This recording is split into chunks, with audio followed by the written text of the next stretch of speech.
Play so far, district games, and what this grind is going to be like in terms of where your team is right now?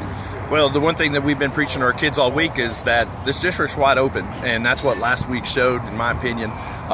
We got a tough opponent in Dumas, and having to go up there and face them, they're undefeated, and they're undefeated for a reason. But I feel like in the district, anybody can win at any given week.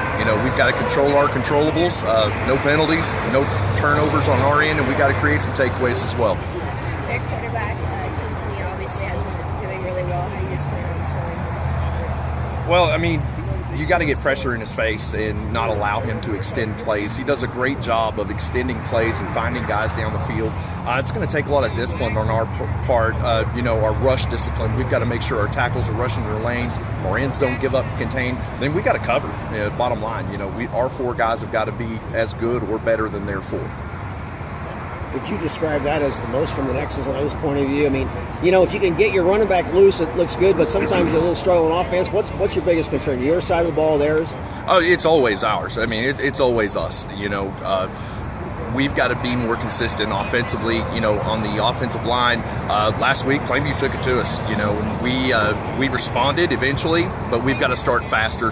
And defensively, it's the same things that we harp on every single week. You got to get lined up before the play, you got to control your gap, and you got to make sure that, you're controlling the tempo and not letting them do that. And the way you do that is by, plugging up gaps on when you're on defense, and when you're on offense, you've got to make sure and blow holes open. And so that's kind of been our focus this week, and we've got to make sure that we run the ball and stop it really well. Speaking of stopping the run, they had 301 yards rushing last week. What do they do well, and what did you see in film? Well, it's power football, and Coach Dunham's done a wonderful job of kind of transforming his kids into playing that style of football.